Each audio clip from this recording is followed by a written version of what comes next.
Cuidado com o que você compra pela internet. Porque eu encomendei luz solar pela internet. Era ótimo até minha esposa começar a agir de forma estranha.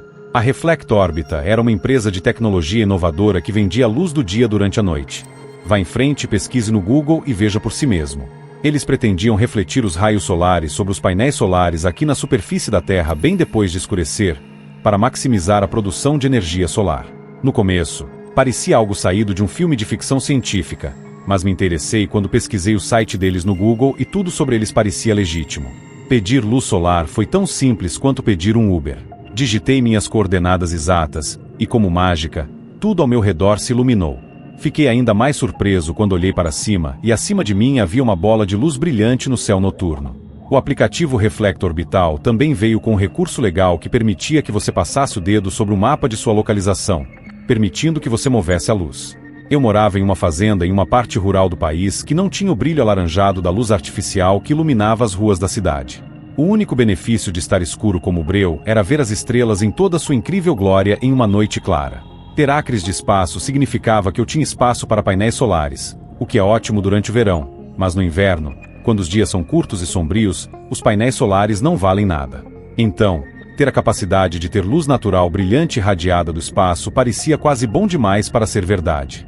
Eu não esperava muito, mas fiquei mais do que surpreso quando a saída de energia dos painéis solares foi o dobro do que você obteria após uma semana de luz natural. Era como se eles estivessem turbinados com esteroides, me dando energia suficiente para passarmos 2 semanas de noites de inverno. Stephen, venha rápido, você precisa ver isso, chamou minha esposa, sua voz me chamando dos campos. Minha esposa Susan estava no milharal apontando para os brotos verdes que surgiam no meio do campo de milho recém-semeado. Eles deveriam estar brotando tão rápido? Perguntou minha esposa em um tom perplexo. Eu estava tão confuso quanto ela. Eu tinha semeado o campo há apenas 2 dias e o campo já estava inundado de verde. Tive a sensação de que a luz que eu havia enviado do espaço tinha algo a ver com o crescimento milagroso do milho. Então imaginei que outra noite de sol não faria mal. Usei o aplicativo para focar a luz no campo. Enquanto ele se aquecia nos raios quentes de luz, os olhos da minha esposa se fixaram no brilho laranja da bola de luz no céu. Ela parecia hipnotizada pela intensidade do seu calor e perdida em seu brilho celestial. Você ainda está conosco? Perguntei brincando. Enquanto ela estava ali em silêncio, olhando para o céu, notei algo estranho. A sombra que seu corpo projetava parecia se torcer e se transformar em formas grotescas, enquanto eu não parecia projetar sombra alguma. Na manhã seguinte, quando fui verificar os campos, não pude acreditar no que vi. O milho tinha 12 pés de altura, da semente à colheita em pouco mais de 2 dias. Minha alegria logo foi destruída pela visão do milho. As espigas que seguravam os grãos amarelos estavam deformadas, até monstruosas, e não pareciam espigas de milho comuns. Tirei uma do talo e mordi. O gosto pútrido atacou meus sentidos, fazendo-me vomitar. Todo o campo de milho foi afetado, nada poderia ser salvo, o que significava que eu teria que começar tudo de novo. Passei a noite me revirando na cama, e quando finalmente adormeci, fui repentinamente arrancado do meu sono e encontrei o lado da cama da minha esposa vazio. Meu telefone estava faltando e uma luz brilhante vazava pelas frestas das cortinas. Fui até a janela e puxei as cortinas. Eram 3 da manhã e estava tão claro quanto um dia de verão. Meus olhos foram atraídos para a borda do milharal, onde minha esposa estava parada com os braços erguidos como se estivesse na missa de domingo. Susan, o que você está fazendo aqui? Perguntei. Ela estava muito paralisada na luz para sequer me notar. Era como se eu nem existisse. De repente, seu rosto se virou para o meu. Seus olhos estavam pretos e seu rosto contorcido. Você consegue ouvir? Está me chamando. Ela disse com uma voz oca antes de sair correndo e desaparecer no milharal. Tentei segui-la, mas ela se movia rápido como um animal selvagem. Eventualmente, fiquei sem energia e cansado demais para acompanhá-la. Mas ela continuou correndo como se tivesse energia em abundância. Depois de um longo dia procurando por ela, voltei para casa antes que escurecesse. Rezei para que ela visse o bom senso e voltasse para casa me esperando. Quando voltei, a casa estava vazia. Minha esposa era meu mundo. Não tínhamos filhos, então tudo que tínhamos era um ao outro. Saber que ela estava lá fora sozinha estava me matando. Inquieto demais para dormir, sentei-me na varanda dos fundos, esperando que ela encontrasse o caminho de volta. Queria que meu rosto fosse o primeiro que ela visse, para que ela soubesse que não estava perdida. Enquanto eu estava sentado ali, Olhando para a escuridão dos campos, notei um leve som de farfalhar que ficava mais alto à medida que se aproximava. Fiquei ali tremendo enquanto um grupo de olhos vermelhos brilhantes surgiu da escuridão. O brilho parecia cercar a casa como se estivesse se preparando para um ataque. A princípio, pensei que fossem animais selvagens, então liguei os holofotes, esperando que isso os assustasse. As criaturas ficaram assustadas por um momento, mas continuaram vindo. Liderando o grupo estava minha esposa, mas não como eu a conhecia. A luz parecia ter afetado mais do que apenas minha esposa. Pessoas que eu chamava de amigos, junto com outras pessoas da cidade, tinham se transformado em criaturas aterrorizantes. Antes que eu percebesse, eu estava cercado, sem ter para onde ir. Eu recuei cautelosamente para dentro de casa e barricou a porta, esperando ganhar algum tempo antes da minha morte inevitável. Enquanto eu olhava ao redor da casa procurando algo para me proteger, me deparei com meu telefone. Minha única esperança era dar a eles o que queriam, então abri o aplicativo Reflector Orbital e pressionei minhas coordenadas. O céu noturno se iluminou e tudo ficou em silêncio. Olhei pela janela e as criaturas pararam de repente. Elas agora estavam fixadas na bola de luz no céu. Elas estavam paradas exatamente como minha esposa antes, com as mãos erguidas para o céu. Não tinha certeza se a polícia era a pessoa certa para ligar, então liguei para o número no aplicativo Reflector Orbital. Depois que expliquei minha situação, em menos de uma hora uma frota de vans e caminhões Reflector Orbital chegou à fazenda e começou a reunir todas as criaturas, junto com minha esposa. Um cara de terno se aproximou de mim e se apresentou como representante da empresa. "O que diabos está acontecendo aqui?" perguntei. O representante pegou uma pilha de papéis. Sendo uma empresa nova, tivemos algumas consequências imprevistas. Os refletores em nossos satélites refletem mais do que apenas a energia do Sol. "O que isso significa?" eu disse enquanto a raiva dentro de mim começava a ferver. "Aparentemente, nossos refletores refletem luz de outras partes do universo, lugares sobre os quais não sabemos nada." "E minha esposa?" perguntei. "Sua esposa ficará bem em cerca de 1 ou 2 meses. Nós a devolveremos para você depois que você assinar esses NDAs." Para ter minha esposa de volta, eu teria assinado minha alma, então assinei o que ele queria que eu fizesse. Antes de ele ir embora, eu tinha mais uma pergunta. Por que não fui afetado pela luz? O representante me lançou um olhar empático. "Em nossos estudos, notamos que pessoas com câncer não foram afetadas. Não sabemos por que isso acontece, mas você deveria ir e dar uma olhada. Pelo menos você vai descobrir cedo." Minha namorada disse que eu não sou o tipo dela, e isso está realmente mexendo com minha cabeça. Conheci Ashley na clínica da minha mãe. Foram nossos pais que nos arranjaram. Senão não sei se ela teria namorado um cara como eu. Como meu sangue é o negativo, doador universal, minha mãe me obriga a fazer uma doação a cada 12 semanas.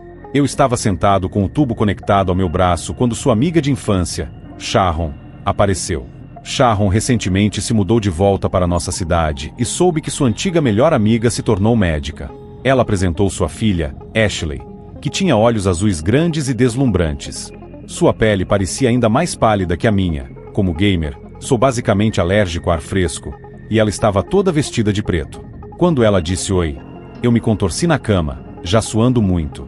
Felizmente, mamãe me cobriu. "Não ligue para o Ryan, ele vai ficar tonto por um tempo." Ao remover o tubo do meu braço, Ashley colocou uma mão sobre a boca e se virou, enojada.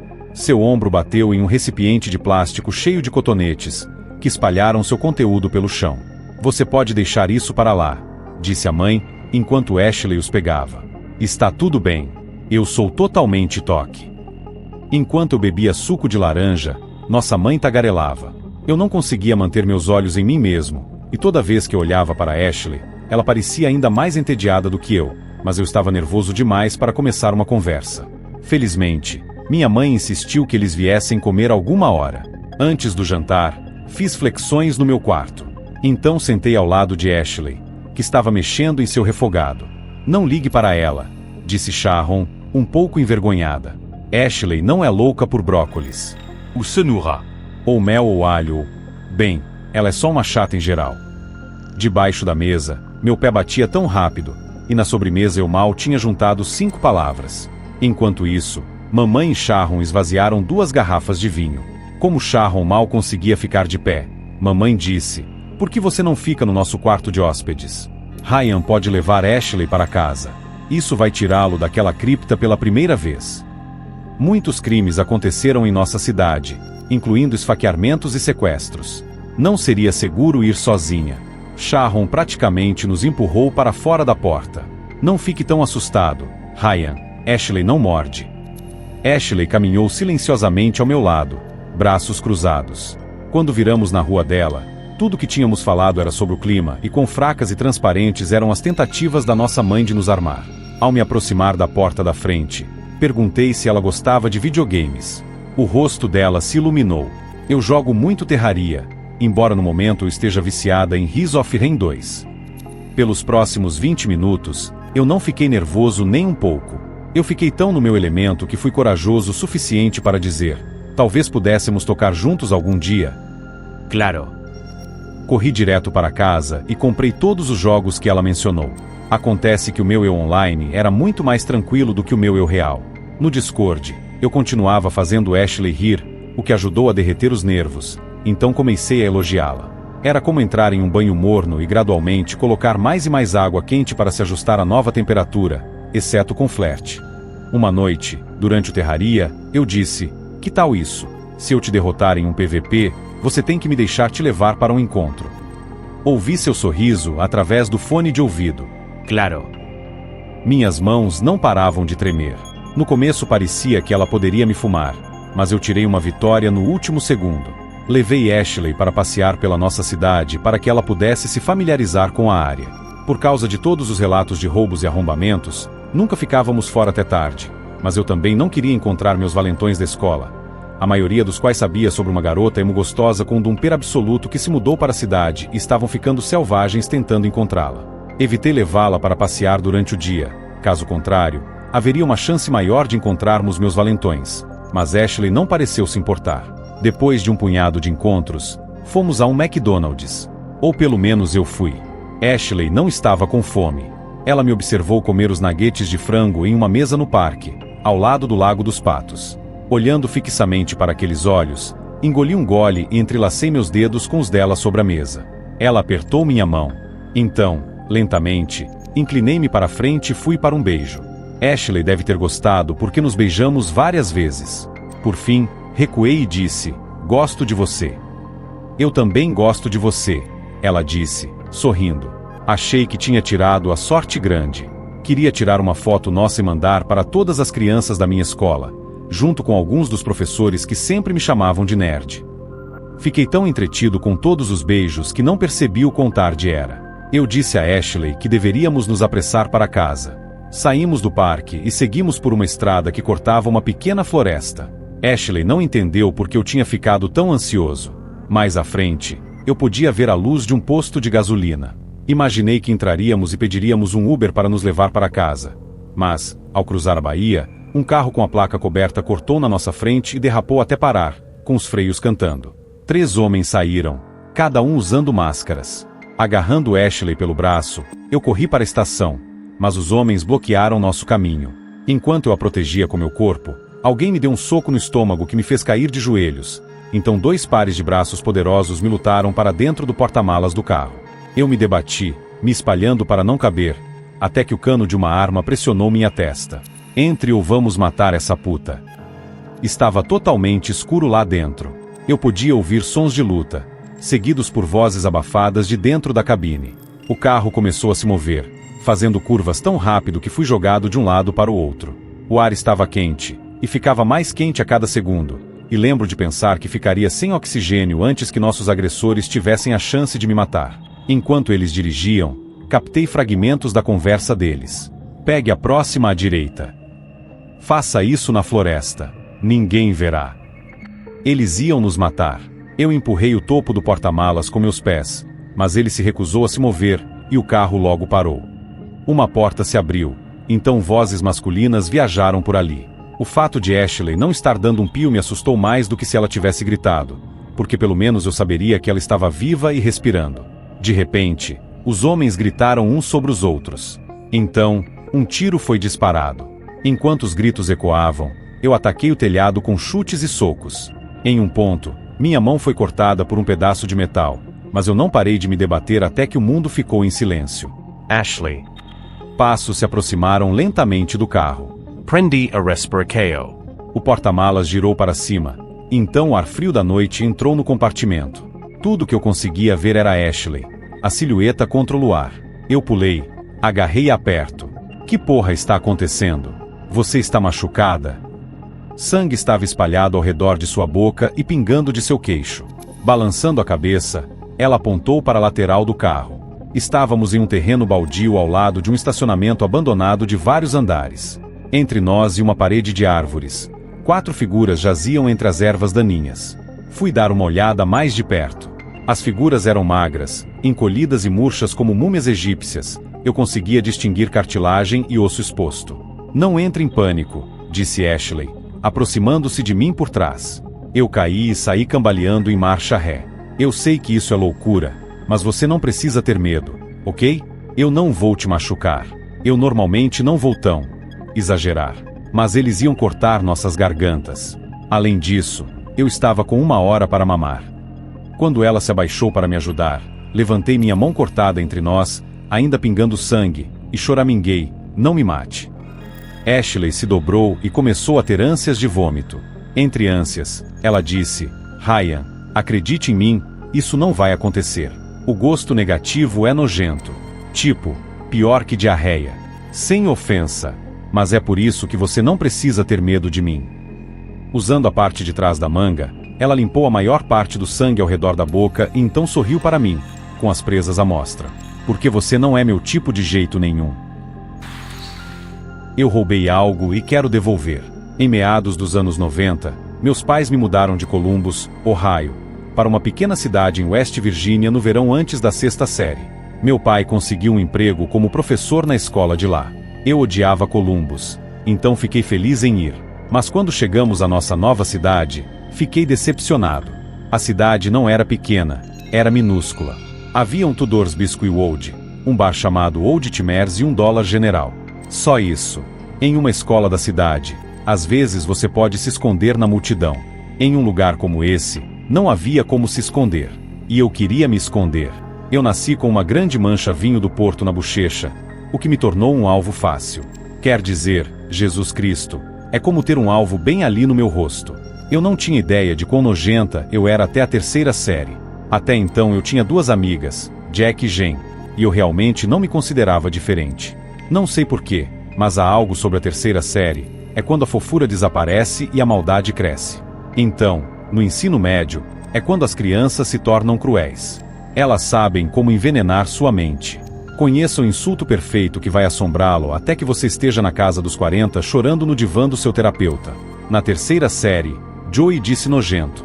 Sua mãe estava menstruada quando você nasceu. Eu não sabia o que dizer, apenas olhei em choque enquanto meu rosto ficava quente. Todos riram, incluindo Jack e Jen. E foi isso, eu estava sozinho. Cada ano depois foi pior.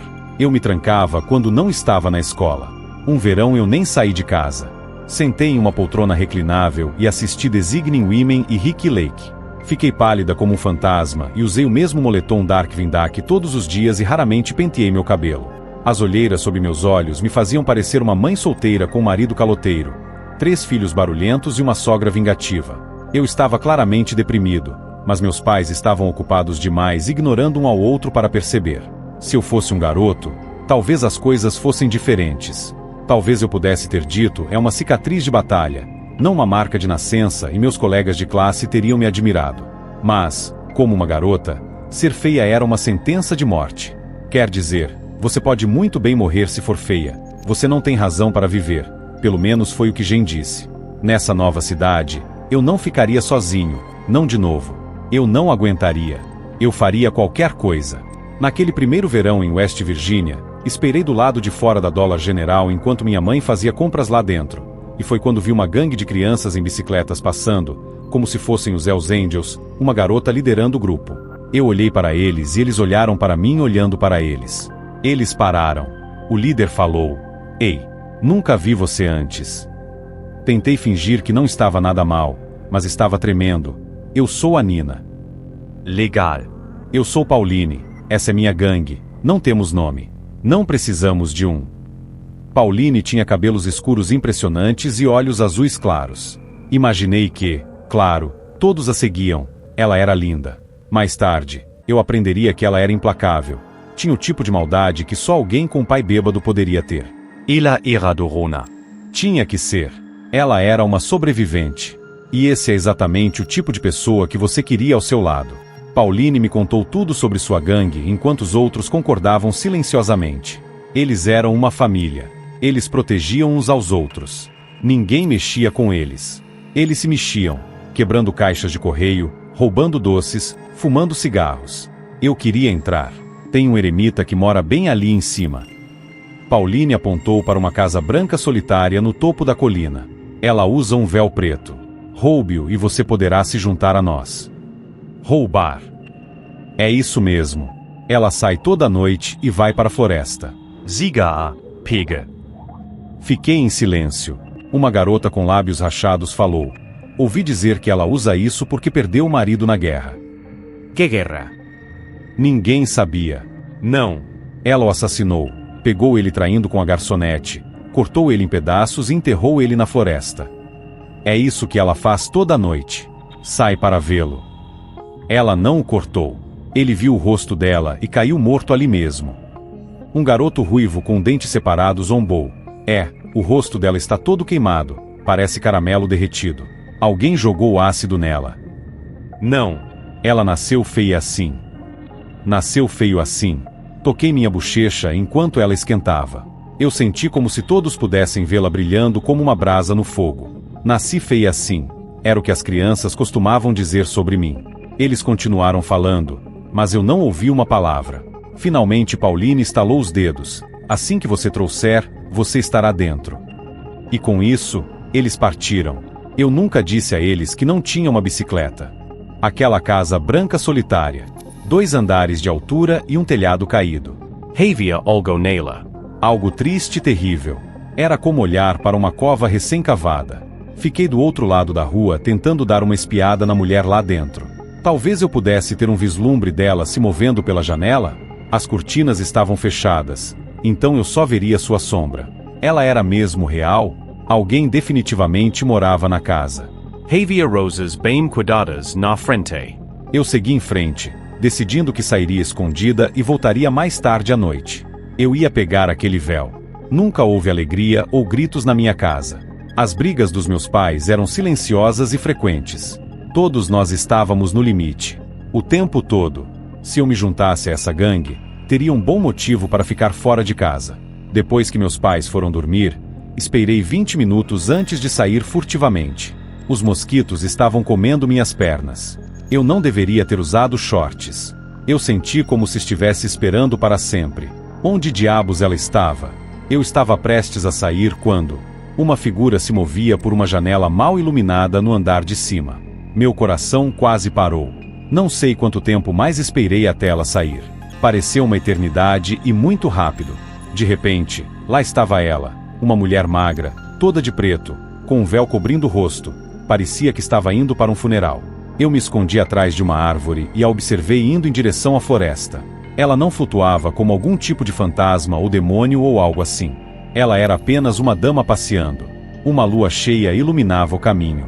Fiquei a uma boa distância atrás, certificando-me de me mover em silêncio. Fiz isso em casa, então não foi muito difícil. Finalmente ela parou perto de um riacho. Ela ficou ali por 1 minuto. Meu corpo inteiro tremeu. Quase esqueci de respirar. Observei enquanto ela se ajoelhava. O que ela estava fazendo? Parecia que ela estava desenterrando algo da terra. Agora era minha chance. Enquanto ela estava de costas, eu poderia me esgueirar por trás dela e arrancar aquela maldita coisa antes que ela percebesse o que aconteceu. Mas eu não fiz isso. Ela estava chorando.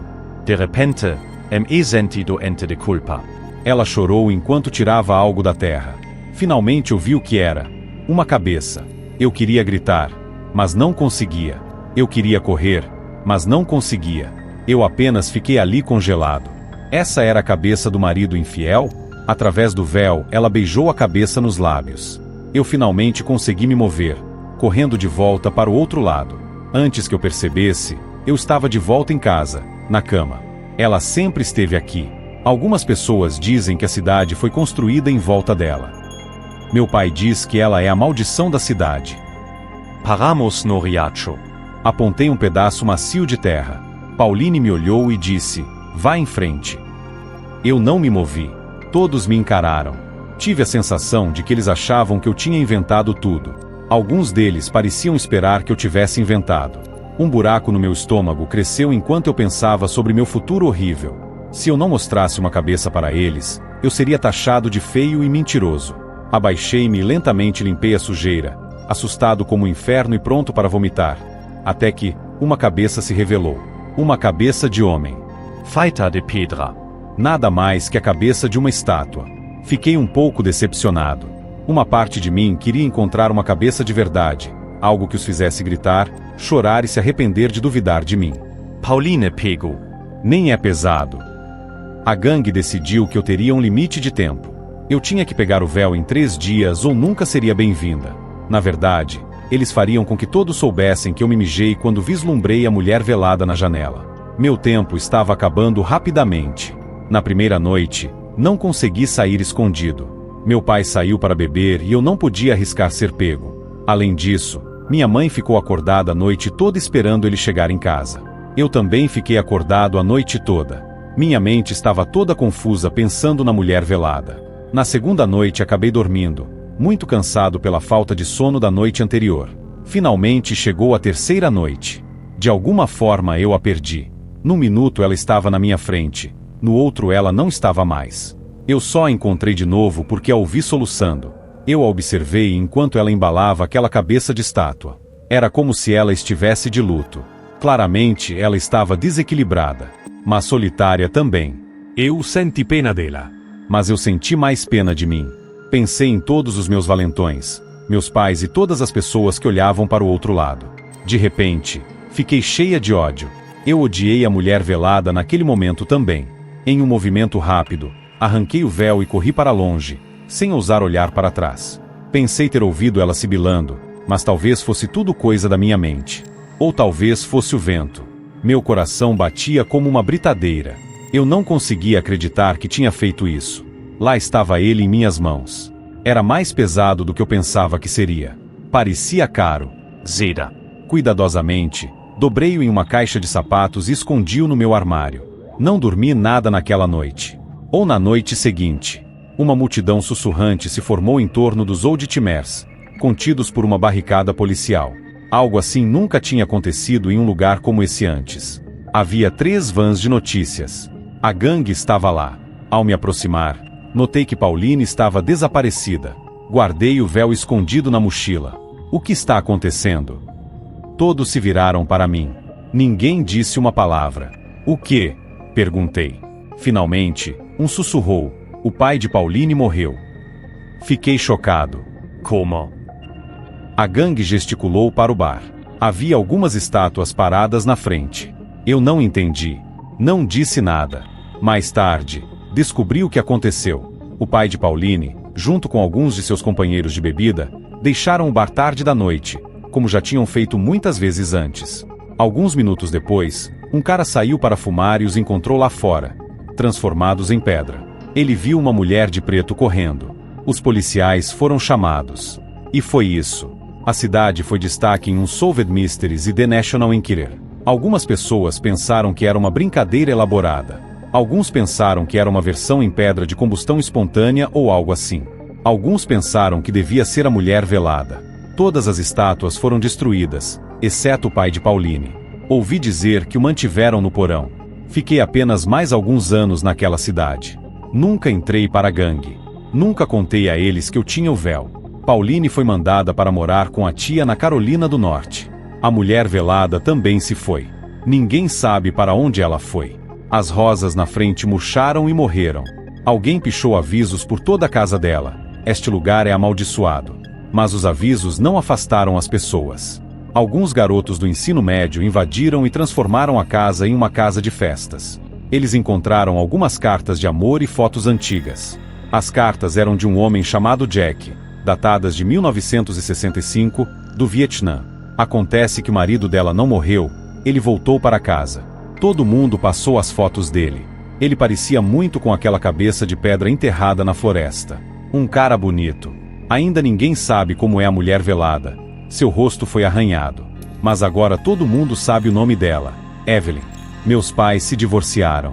Voltei com minha mãe para Columbus. Terminei o ensino médio lá. Fiz alguns amigos, mas, na maior parte do tempo, mantive a cabeça baixa até me formar. Fui para a OSU, mas abandonei no segundo ano. Não conseguia parar de pensar na mulher velada. Virou uma obsessão. Estou rastreando-a há algum tempo por meio de histórias de pessoas transformadas em pedra. A última vez que ouvi falar foi que uma família de 4 pessoas foi encontrada em seu jardim da frente em Wheeling, West Virginia.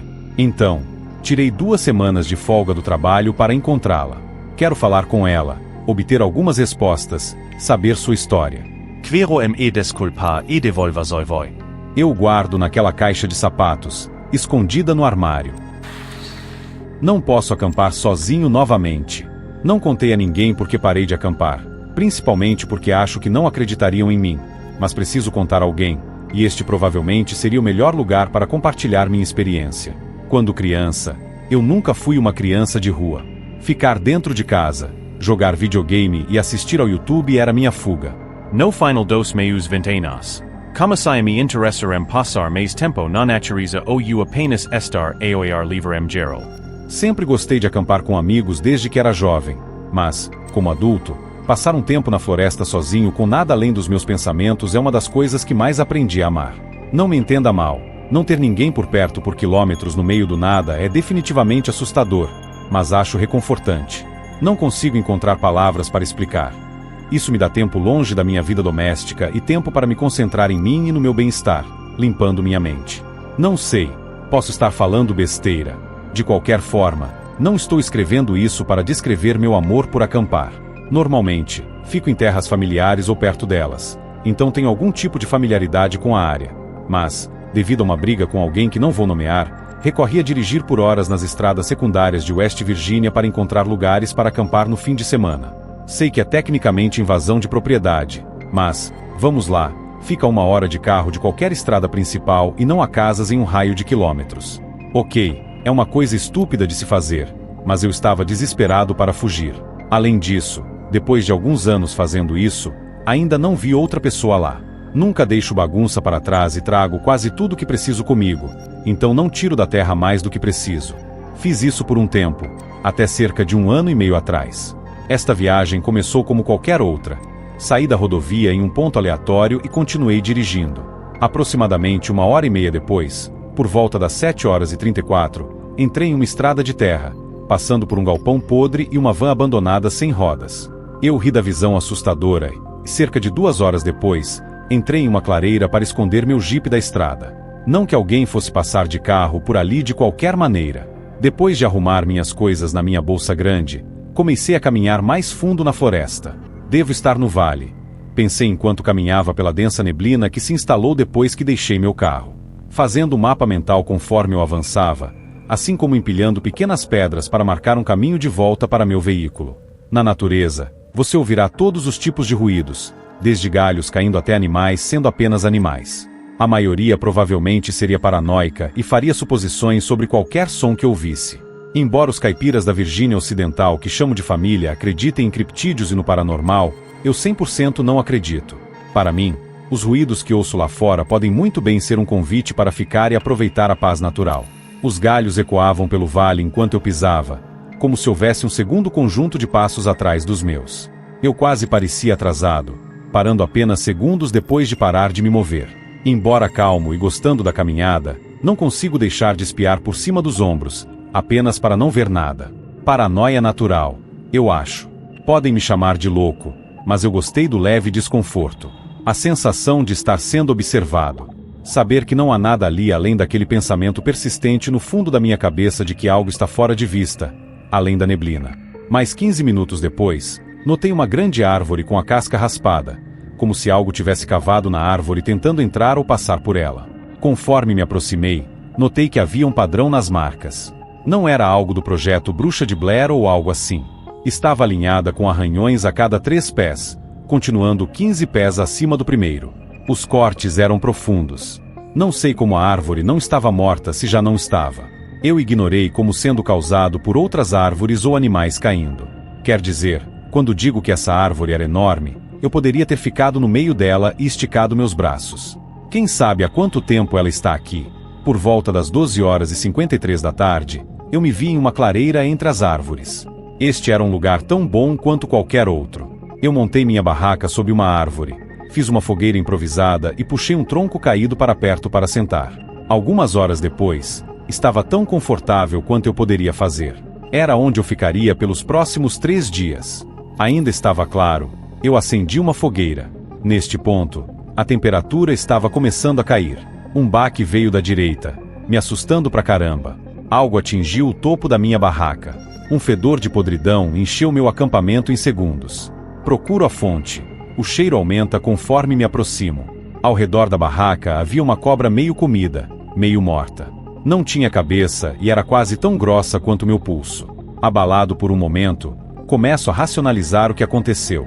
Murmurei para mim mesmo: malditos pássaros. Não foi a primeira vez que um pássaro deixou sua presa cair perto de mim. Quando eu tinha uns 8 a 9 anos, um falcão quase deixou cair um coelho na minha cabeça. Outra vez, um rato morto estava no meu para-brisa apenas alguns anos antes. De qualquer forma, isso fez meu coração pular uma batida. O fedor do animal em decomposição se tornou insuportável. Pegando a pequena pá dobrável, pego o cadáver e o enterro a uma boa distância. A neblina começou a se dissipar neste ponto, mas a floresta não ficou mais brilhante desde que o sol começou a se pôr. Enquanto eu voltava para o acampamento mal iluminado, eu poderia jurar que ouvi passos ou algo se movendo no mato próximo. Parando no meio do caminho, tento ouvir mais de perto. Assim que o faço, os ruídos param. Estava ficando tarde, então decidi encerrar a noite. Eu me arrastei para dentro da barraca e me acomodei lá dentro. Olhando para o teto da barraca iluminado pelo pequeno fogo, eu podia ver a mancha molhada nele. Eu imediatamente presumi que era da cobra de antes. Depois de uma noite levemente fria de reviravoltas, eu adormeci. Acordei com o que eu só posso descrever como batidas. Cliques? Batidas? Eu não tenho certeza. Estava muito quieto e distante. Por mais que eu quisesse voltar a dormir, eu abri o zíper da barraca e olhei para fora. O fogo estava praticamente apagado, e uma brisa gelada atingiu meu rosto. Eu apertei os olhos e tentei ouvir novamente. O barulho parou ou era muito fraco para ouvir sobre o farfalhar e balançar das árvores maiores. Eu me arrastei de volta para o meu saco de dormir e inevitavelmente desmaiei. Na manhã seguinte, quando acordei para uma manhã relativamente tranquila e clara, fiz café da manhã, limpei a barraca, me alonguei e me preparei para sair para uma caminhada. Eu tinha praticamente me esquecido da noite anterior, atribuindo-a a outro animal ou galhos caindo de algumas árvores mortas. Depois de uns bons 45 minutos de caminhada, me deparei com um riacho. De um lado, havia uma borda de penhasco íngreme, provavelmente de 30 a 35 pés de altura, e do outro, o pedaço de madeira relativamente plano pelo qual eu estava caminhando. Andei ao longo da borda do riacho por um tempo até que algo chamou minha atenção. Um campo de futebol no riacho tinha uma figura escura que parecia estar de 4. Parecia um urso, mas estava longe demais para ser visto. Eu carregava spray de urso comigo o tempo todo enquanto estava lá. Mesmo assim, eu ainda estava um pouco preocupado, visto que eu era o único ali. Gritei alto para tentar assustá-lo. Algo estava errado. O urso preto de sempre fugia depois de um segundo, mas ele não se mexia. Depois de 1 ou 2 minutos e gritando mais uma vez, ele pareceu virar lentamente e sair da minha direção extremamente rápido. Não querendo ficar por ali mais tempo do que o necessário, voltei para o meu acampamento. Na metade do riacho, ouvi um barulho atrás de mim. Virei-me, esperando ver o urso. Novamente, não vi nada. 10 minutos depois, outro barulho, dessa vez um pouco mais perto. Parei, me virei e não fiz nada. Esperei para ver se havia alguma coisa. Nesse ponto do riacho, a face do penhasco era incrivelmente íngreme, praticamente subindo direto. Uma pedra deslizou pela lateral do penhasco e caiu a apenas 15 pés de distância. Forcei meus olhos, tentando ver se alguma coisa derrubava uma pedra da borda. Novamente, nada. Comecei a me preocupar e acelerei minha caminhada para uma corrida. Se fosse um urso, eu não queria estar perto dele. 1 hora sem intercorrências depois, voltei para o fogo, que estava completamente apagado naquele momento. Acendi outra fogueira e empilhei pequenos troncos. Conforme crescia, eu me aquecia, pois estava substancialmente mais frio do que no dia anterior. O vento começou a aumentar novamente, causando uma sinfonia de ventos uivantes e árvores farfalhantes para habitar a floresta. Preparei um jantar e comecei a pensar sobre meus relacionamentos e minha vida doméstica. Pensamentos desagradáveis estão enchendo minha cabeça. Para tirar minha mente das coisas das quais vim aqui para fugir, peguei meu telefone, que quase não tinha sinal, e comecei a ouvir alguns podcasts de terror que baixei do YouTube. Conheço histórias de terror no meio da floresta, o que é uma ótima combinação para mim. Os comentários sobre as histórias e o humor ocasional me animaram o suficiente para tirar minha mente das coisas. Quando o sol começou a se pôr, o vento trouxe um fedor familiar pelo acampamento, me fazendo engasgar. Com os olhos lacrimejando, procuro sua fonte. Eu o encontrei. O mesmo corpo de cobra sem vida. O mesmo lugar onde ele caiu originalmente. Algo desenterrou e o arrastou de volta para cá. Eu não sabia o que pensar, mas era demais. Assim como fiz na primeira vez, eu peguei e fui enterrá-lo pela segunda vez. Desta vez, mais longe do que da última vez, cavei o buraco mais fundo e joguei a cobra lá dentro. Enquanto eu enchia, meu coração caiu. Um alto a veio da minha frente. Não uma risada ou qualquer palavra, mas uma expiração curta e rápida, semelhante ao bufo de um touro. Meus olhos se moveram para frente para ver o que poderia estar na minha frente. Nada. Não sei se queria que houvesse algo ou não. Deixei o spray de urso na barraca. Rapidamente, corri para o fogo, esperando que algo viesse. Rasguei a tampa do spray e esperei. O vento uivante desapareceu lentamente, e fiquei na borda do brilho do fogo. Você tá brincando comigo, porra! Um guaxinim pulou dos arbustos, quase me dando um ataque cardíaco, e correu para o escuro. Eu ri da situação toda, um pouco envergonhado que o pequeno roedor me assustou, um homem adulto. As histórias de terror e a figura perto do riacho me deixaram paranoico demais. Rapidamente me acalmei e voltei a comer perto do fogo. Então me acomodei de volta na barraca para a segunda noite, tentando desesperadamente dormir. Abri os olhos e me vi no meu carro. Eu estava dirigindo na mesma estrada de terra que peguei para chegar aqui, passando pelo mesmo galpão e van. Antes de sair do trailer, no entanto, uma árvore caiu de repente na estrada. Não conseguindo frear rápido o suficiente, bati no tronco, destruindo meu carro. Rastejei para fora com uma dor excruciante, segurando meu estômago com os dois braços. Minha camisa estava manchada de sangue e minhas costelas certamente estavam quebradas. Comecei a caminhar em direção às árvores escuras, tremendo enquanto a brisa gelada me acordava. Eu praticamente pulo de joelhos na minha barraca. Agarrei meu estômago enquanto uma dor intensa enviava choques pelo meu corpo. Percebi que minha barraca estava parcialmente aberta, permitindo que o vento frio preenchesse o pequeno espaço.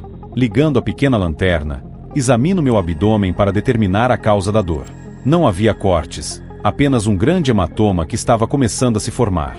Sem nenhuma explicação para a barraca aberta ou hematoma, fecho o zíper da barraca e decido fazer as malas e sair logo de manhã.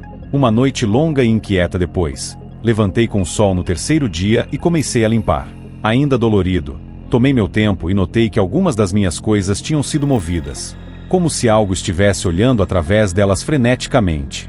Suspirei e peguei tudo, pois a maioria das minhas coisas tinha sido espalhada para longe do acampamento.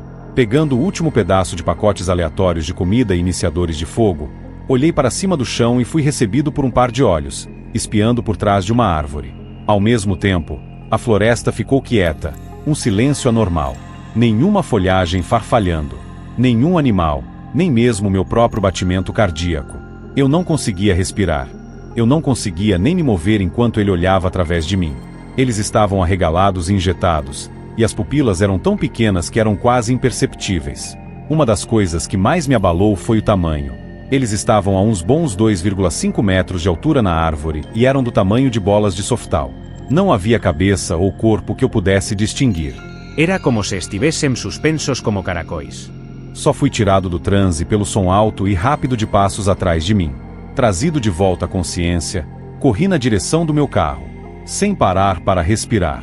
Tropecei em uma raiz e caí em outra, enviando uma dor aguda pelo meu corpo. A adrenalina já tinha se instalado, e antes que eu pudesse me levantar, uma rajada de ar frio atingiu meu pescoço, seguida pela mesma expiração alta do dia anterior. Eu me joguei para frente pelos 10 minutos mais longos da minha vida. Nunca fiquei tão aliviado na minha vida desde que meu velho Jeep surrado apareceu. Entro e, enquanto me atrapalho com a chave, uma batida de abalar a alma vem da janela do passageiro. Com medo de ver algo que não queria, Não me incomodei em olhar e acelerei para a estrada de terra, quase batendo em todas as árvores no caminho. Parei em um posto de parada de caminhões na rodovia, a cerca de 45 minutos de distância. Exausto, fiquei sentado ali, respirando pesadamente, tentando compreender o que aconteceu. Cheguei em casa sem problemas. Estou sentado na cama, tentando explicar qualquer coisa. Pensar nisso só faria minha mente divagar para conclusões improváveis. Não acampei desde então e tentei esquecer tudo até agora. Meu amigo de infância me convidou para acampar com ele em uma propriedade de sua família que fica no meio do nada. Não sei bem o que me levou a concordar em ir, mas acho que será bom para mim. Enquanto digito isso, estamos a caminho da propriedade dele, e acabamos de virar em uma estrada de terra e passamos por um galpão podre e uma van abandonada.